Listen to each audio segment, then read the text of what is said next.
Tapan kitchen থেকে আপনাদের জন্য নিয়ে এসেছি 2-3 রকমের রেসিপি একসাথে, যা আগে আমি কখনোই করিনি। এই প্রথম আমি আপনাদের দেখালাম। রান্না পূজা ব্লগ ছাড়া এই রেসিপিগুলো একসঙ্গে দেখিয়েছি। আপনারা দেখবেন, যদি ভালো লেগে থাকে তাহলে একটা লাইক করে দেবেন এবং তপন কিচেনের পাশে আপনারা সারা জীবনে একইভাবে বন্ধুত্বের হাত বাড়িয়ে দেবেন। ধন্যবাদ। দেখা হবে নতুন আরও রেসিপি ও ব্লগ নিয়ে। তপন কিচেন থেকে চলে এসেছি সব রকম রেসিপি একসঙ্গে দেখাবার জন্য। আপনারা পুরোটা দেখুন। আমি প্রথমে আলু, গাজর, বিট একসঙ্গে কেটে নিয়ে ভাজায় বসিয়ে দিয়েছি, দেখাইনি ওটা। আর পাশে বসিয়ে দিয়েছি ভাত, আর পাঙাশ ট্যাংরা মাছটাও ভেজে নিয়েছি। তরকারির জন্য আমি নিয়ে নিয়েছি আলু, আম, টমেটো, আদা রসুন কুচি, পেঁয়াজ কুচি।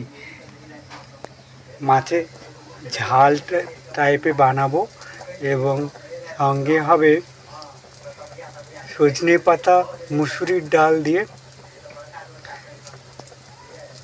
করব। তো আপনারা পুরোটা দেখতে থাকুন।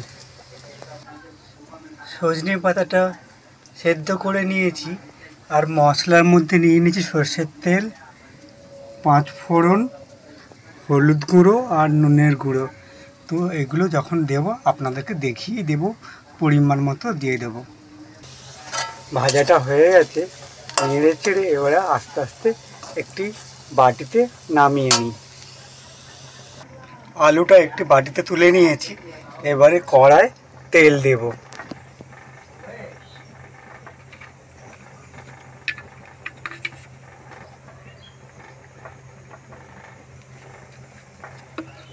তেল গরম হলে ওর মধ্যে কেটে রাখা রসুন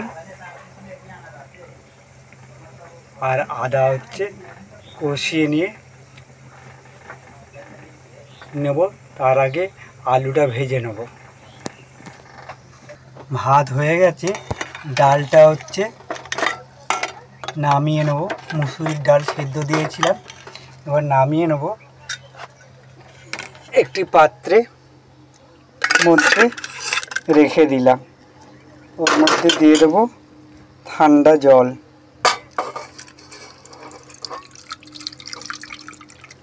এটা ঠান্ডা হোক। ভাতটাকে এবারে আমি ঢাকনা দিয়ে দিই।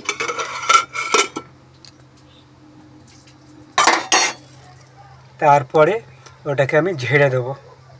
তেল গরম হয়ে গেছে, আলুটা দিয়ে এবার ভেজে নিই।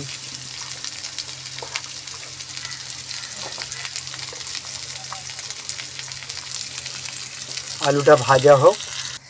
ফ্যানটা ঝাড়তে বা গলতে দিয়েছি, ফ্যানটা গলে যাক, ততক্ষণ আমি আলুটা ভেজে নিই। আলুটা ভাজা হয়ে গেছে, একটি পাত্রে তুলে নিই। কড়াইয়ে একটুখানি তেল নিয়ে নিই। পেঁয়াজটা ভাজতে হবে।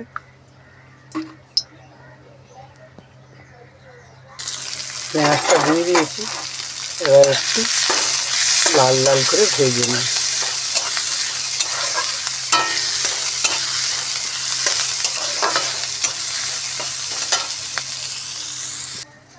ভাতটা ঝেড়ে নিয়েছি, এবারে এটাকে তুলে রাখি।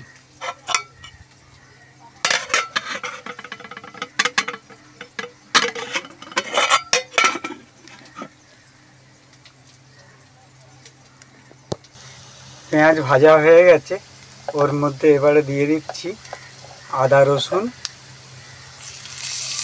আদা ঘষে নিয়েছি, আর রসুন কুচি করে নিয়েছি।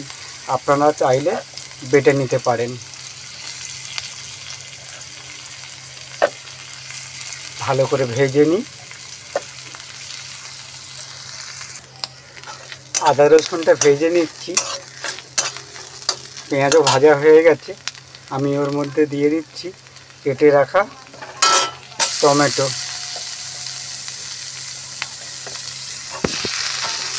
একটু নেড়ে চেড়ে দিয়ে দেবো নুন। 1 চামচ নুন দিয়ে দিয়েছি, নেড়ে নিই। খুব গায়ে গায়ে হবে না, একটু ঝোল ঝোল মতো হবে, তাই 1 চামচ নুন নিয়েছি। আপনারা যেরকম নুন পছন্দ করেন সেই হিসেবে পরিমাণ অনুযায়ী দেবেন। এইবারে দিয়ে দেবো পরপর মশলাগুলো। হলুদ গুঁড়ো দিয়ে দিই, ছোটো চামচে 2 চামচ হলুদ গুঁড়ো দিয়ে দিয়েছি। এবারে একটু কষিয়ে নিই, টমেটোটা নরম হয়ে যাক। বেরিয়ে এসেছে, ওর মধ্যে সামান্য পরিমাণে একটু জল দিয়ে দিই। ওভেনটাও একটু বাড়িয়ে দিই,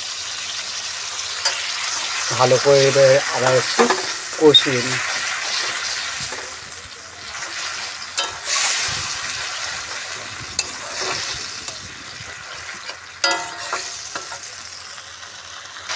জলটা শুকিয়ে এসেছে, আমি এর মধ্যে আলু ভাজাটা দিয়ে দিচ্ছি, সঙ্গে আমটাও দিয়ে দিচ্ছি।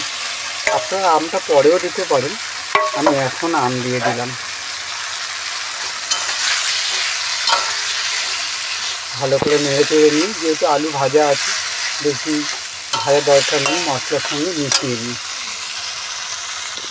এই গরমের সময় টক টক আম দিয়ে ভীষণ ভালো লাগবে। আমি এর মধ্যে দিয়ে দিচ্ছি একটু টমেটোর সস, খুব সুন্দর হবে খেতে, আর ফ্লেভারটাও খুব ভালো আসবে। এবারে দিয়ে দেবো ওর মধ্যে 1 চামচ ধনে জিরে গুঁড়ো। আপনারা আলাদা আলাদাভাবে দিতে পারেন, আমি একসঙ্গে করে নিয়েছি। এবং ভালো করে মিশিয়ে নিই।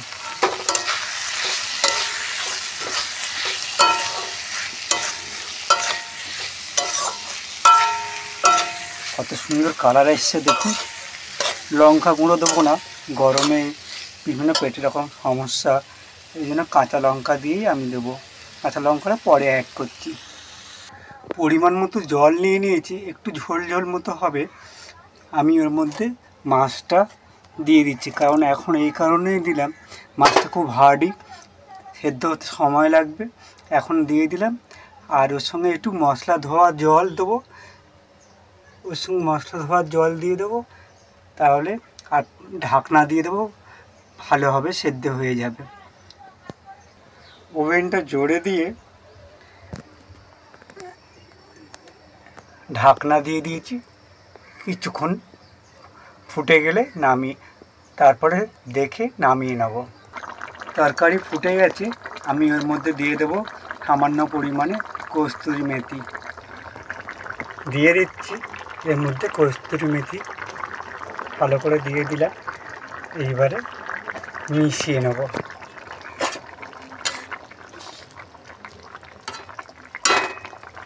ওভেনটা কমিয়ে দিই।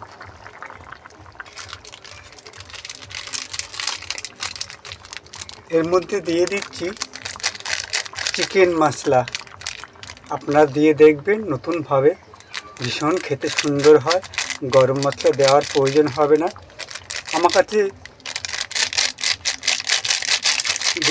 ধনে পাতাটা নেই, শেষ হয়ে গেছে, নাহলে ধনে পাতা দিয়ে আপনারা অ্যাড করতে পারেন। ভীষণ টেস্টি হয় আর খেতেও ভীষণ সুস্বাদু হয়।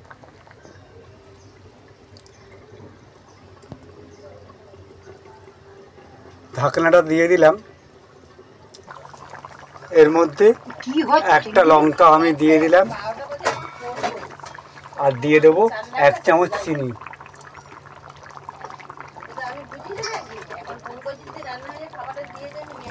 এক চামচের মধ্যে চিনি দিয়ে দিচ্ছি, দিয়ে দিলাম এর মধ্যে 1 চামচ চিনি।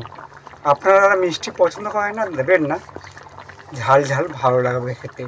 আমি যেহেতু গুঁড়ো মশলা দিইনি, শুধু চিকেন মশলা দিয়েছি, তো এবারে আমি নামিয়ে নিয়ে আপনাদেরকে দেখাচ্ছি।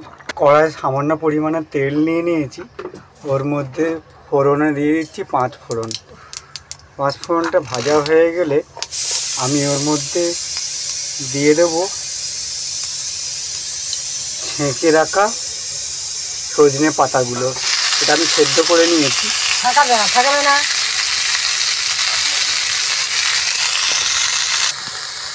এর মধ্যে সামান্য পরিমাণে নুন আর দিয়ে দেবো সামান্য পরিমাণে হলুদ গুঁড়ো। দিয়ে দিয়েছি সামান্য পরিমাণ হলুদ গুঁড়ো। নেড়ে চেড়ে নিয়ে সেদ্ধ করা ডালটা এর সঙ্গে মিশিয়ে দেবো। বেশি ভাজার দরকার নেই, অল্প ভেজে নিয়ে ডালটা সেদ্ধ করেছিলাম জল শুদ্ধ দিয়ে দিলাম, আর এক্সট্রা কোনো জল অ্যাড করতে হবে না। ওভেনটা জুড়ে দিয়ে দিলাম, ফুটে গেলেই চিনি দিয়ে নামিয়ে নেব। সামান্য পরিমাণে চিনি দিয়ে এবার নামিয়ে নেব। দেখুন কত সুন্দর হয়েছে। শাক দিয়ে হচ্ছে মুসুরির ডাল, আপনারা বাড়িতে এইভাবে ট্রাই করুন, ভীষণ উপকারী আর এখন গরমের জন্য ভীষণ খেতে উপাদেয়। তো চলুন এটাকে নামিয়ে নিই একটি পাত্রে। বানিয়ে নিয়েছি ভাত, মাছের তরকারি, আলু আর গাজর বিট ভাজা আর ডাল, আর সঙ্গে নিয়ে নিয়েছি স্যালাড, টমেটো আর শসা, আর সঙ্গে কাগজি লেবু। তো চলুন এইবারে হচ্ছে আমি আপনাদেরকে রিপ্রেজেন্ট করে দেখাই।